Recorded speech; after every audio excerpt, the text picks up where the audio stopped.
ជាការល្អដែលយល់ថាមានការការពារកិច្ចគាំពារសង្គមផ្ដល់ឲ្យនៅបរិយាកាសប្រកបដោយស្ថិរភាពនិងសន្តិសុខសម្រាប់អ្នកដែលទទួលបានអត្ថប្រយោជន៍ពីប្រព័ន្ធនេះចាប់តាំងពីវ័យក្មេងក្នុងវ័យធ្វើការនិងនៅពេលចូលនិវត្តន៍គួរឲ្យសោកស្ដាយប្រជាជនជាងពាក់កណ្ដាលនៅក្នុងពិភពលោកនេះមិនទទួលបានការធានារ៉ាប់រងផ្នែករបបសន្តិសុខសង្គមគ្រប់គ្រាន់និងត្រូវរស់នៅដោយគ្មានប្រព័ន្ធនេះកិច្ចគាំពារសង្គមគឺជាសិទ្ធិមនុស្សជាមូលដ្ឋានដែលត្រូវបានកំណត់ដោយអង្គការសហប្រជាជាតិកិច្ចគាំពារសង្គមរួមមានកម្រងគោលនយោបាយនិងសេវាកម្មដើម្បីជួយឲ្យមនុស្សរក្សាបានកម្រិតជីវភាពសមរម្យនៅគ្រប់វដ្តជីវិតរបស់ពួកគេប្រព័ន្ធគាំពារសង្គមរួមមានជំនួយសង្គមតាវកាលិកកុមារនិងគ្រួសារការពារមាតុភាពការគាំទ្រនិកម្មភាពតាវកាលិកសម្រាប់គ្រោះថ្នាក់ការងារជំងឺសុពលភាពជរាភាពនិងតាវកាលិកឧត្តរជីវីនៅពេលដែលប្តីប្រពន្ធឬឪពុកម្ដាយទទួលមរណភាពប្រព័ន្ធនេះក៏រួមមានសេវាសាធារណៈសំខាន់ៗដូចជាការថែទាំសុខភាពការអប់រំនិងសេវាថែទាំផងដែរតាវកាលិកមួយចំនួនក្នុងចំណោមតាវកាលិកទាំងនេះត្រូវបានផ្ដល់ដោយរដ្ឋខណៈដែលតាវកាលិកផ្សេងទៀតពាក់ព័ន្ធខ្លាំងទៅនឹងភគទានលើសន្តិសុខសង្គមដែលនិយោជកនិងកម្មករបង់កិច្ចគាំពារសង្គមត្រូវបានធានាទាំងស្រុងតែក្នុងបណ្ដាប្រទេសមួយចំនួនប៉ុណ្ណោះក្នុងប្រទេសផ្សេងទៀតកិច្ចគាំពារសង្គមត្រូវបានចែងក្នុងច្បាប់ប៉ុន្តែរដ្ឋាភិបាលមិនអនុលោមតាមប្រការចែងក្នុងច្បាប់ឲ្យបានជាប់លាប់ឬពិនិត្យតាមដានការអនុលោមរបស់និយោជកឡើយហើយក្នុងប្រទេសមួយចំនួនផ្សេងទៀតកិច្ចគាំពារសង្គមគ្មានតែម្ដងឬមិនមានគ្រប់គ្រាន់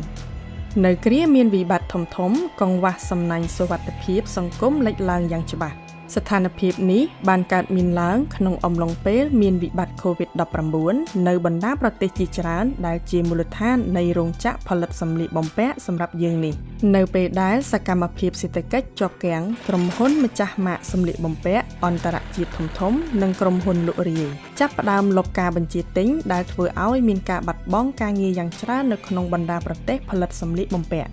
នៅពេលដែលគ្មានសំណាញ់សុវត្ថិភាពសង្គមគ្រប់គ្រាន់នៅថ្នាក់ជាតិកម្មករមិនទទួលបានប្រាក់បំណាច់អតីតភាពការងារពីនិយោជកឬប្រាក់ធានារ៉ាប់រងនិកម្មភាពពីរដ្ឋឡើយក្រុមហ៊ុនម្ចាស់ម៉ាកនិងក្រុមហ៊ុនលក់រាយដែលបានលុបការបញ្ជាទិញក៏មិនបានគិតគូរពីកម្មករទាំងនោះដែរដោយគេចវេះពីការទទួលខុសត្រូវរបស់ខ្លួនកម្មករជាអ្នករងផលវិបាកដោយសារការជាប់គាំងខ្សែសង្វាក់ផ្គត់ផ្គង់ដោយពួកគេត្រូវបានគេទុកចោលដោយគ្មានរបរចិញ្ចឹមជីវិតឬគ្មានការគ្រប់គ្រងណាមួយឡើយទោះបីជាពួកគេមានជំងឺក៏ដោយដើម្បីដោះស្រាយបញ្ហានេះសហជីព Industrial បានធ្វើយុទ្ធនាការនៅកម្រិតសកលលោកមួយដើម្បីឲ្យមានកិច្ចគាំពារសង្គមសម្រាប់កម្មកររោងចក្រកាត់ដេរក្រុមហ៊ុនម្ចាស់ម៉ាកនិងក្រុមហ៊ុនលក់រាយក៏ដូចជាវិនិយោគិនរបស់ពួកគេមានការទទួលខុសត្រូវជាបន្តបន្ទាប់ក្នុងការធានាសិទ្ធិការងាររបស់កម្មករដែលផលិតសម្លៀកបំពាក់ដែលពួកគេលក់មិនមែនតែនៅពេលមានវិបត្តិនោះទេប៉ុន្តែជារៀងរហូតតែម្ដងការទទួលខុសត្រូវនេះរួមមានការធានានូវការផ្ដល់អត្ថប្រយោជន៍កិច្ចគាំពារសង្គមគ្រប់គ្រាន់ដូច្នេះពួកគេត្រូវបានអំពាវនាវឲ្យធ្វើការត្រួតពិនិត្យត្រឹមត្រូវផ្នែកសិទ្ធិមនុស្សក្នុងខ្សែសង្វាក់ផ្គត់ផ្គង់របស់ខ្លួននេះមានន័យថាពួកគេត្រូវកំណត់ហានិភ័យចំពោះសិទ្ធិរបស់កម្មករនិងចាត់វិធានការសមស្របដើម្បីដោះស្រាយហានិភ័យទាំងនោះនិងត្រួតពិនិត្យប្រសិទ្ធភាពនៃការឆ្លើយតបរបស់ពួកគេក៏ត្រូវបានអំពាវនាវឲ្យចុះហត្ថលេខាលើកិច្ចព្រមព្រៀងជាប់កាតព្វកិច្ចដើម្បីការបដិញ្ញាចិត្តរបស់ពួកគេអាចយកទៅអនុវត្តបានលើសពីនេះទៀតក្រោមកិច្ចសហការជាមួយអង្គការអន្តរជាតិខាងការងារនិងសមាជិកសហជីព Industrial នៅបណ្ដាប្រទេសផលិតសម្លៀកបំពាក់យើងកំពុងអំពាវនាវឲ្យធ្វើសកម្មភាពនៅក្នុងឧស្សាហកម្មវេនកភណ្ឌទាំងមូលរដ្ឋាភិបាលនិងស្ថាប័នហិរញ្ញវត្ថុដើម្បីធានានូវការបង្កើតនិងការផ្ដល់ហិរញ្ញប្បទានដល់ប្រព័ន្ធគាំពារសង្គមក្នុងរយៈពេលវែងសហជីពនៅប្រទេសផលិតសម្លៀកបំពាក់មានតួនាទីយ៉ាងសំខាន់ក្នុងការទាមទារឲ្យមានកិច្ចគាំពារសង្គមសម្រាប់កម្មកររោងចក្រកាត់ដេរការងារនៅមូលដ្ឋានប្រចាំថ្ងៃរបស់ពួកគេដែលនៅជិតនឹងតម្រូវការរបស់កម្មករមានសារៈសំខាន់ជាគន្លឹះក្នុងការកំណត់តម្រូវការនិងជំហានបន្ទាប់នៃយុទ្ធនាការនេះឧបសគ្គដ៏ធំមួយដែលរារាំងកម្មករមិនឲ្យទទួលបានកិច្ចគាំពារសង្គមគឺការស្ថិតក្នុងទម្រង់ការងារមិនជាប់លាប់ ឬកិច្ចសន្យាការងារដែលមានថេរវេលាខ្លីព្រោះថាពួកគេមិនអាចបន្តបង់ភក្ខទានឲ្យបានគ្រប់គ្រាន់ដើម្បីទទួលបានអត្ថប្រយោជន៍ទាំងនេះទេ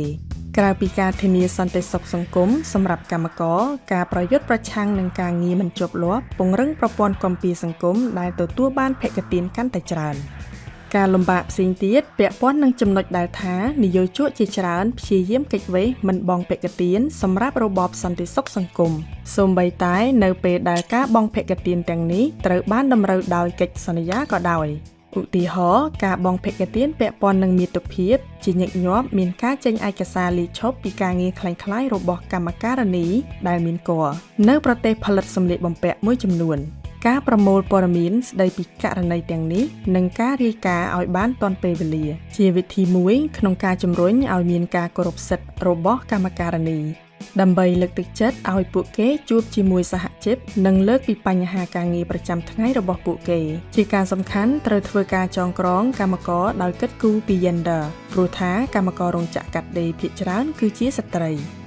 ភាពចាំបាច់ក្នុងការពង្រឹងប្រព័ន្ធគាំពារសង្គមគួរជារបៀបវារៈរបស់រដ្ឋាភិបាលដើម្បីសម្រេចគោលដៅនេះជាការល្អត្រូវអនុវត្តវិធីសាស្ត្រទូលំទូលាយនិងប្រតិក្រឡាគ្នាការលើកបញ្ហានេះទៅជជែកដេញដោលនៅសហព័ន្ធក៏ដូចជាជាមួយអង្គការសង្គមស៊ីវិលការលើកឡើងពីបញ្ហានេះនៅក្នុងកិច្ចប្រជុំជាមួយអាជ្ញាធរផ្នែកការងារនិងការខិតខំឲ្យមានការផ្សព្វផ្សាយក្នុងសារព័ត៌មានសុទ្ធតែជាវិធានការដែលសហជីពអាចអនុវត្តជាផ្នែកមួយនៃយុទ្ធនាការនេះ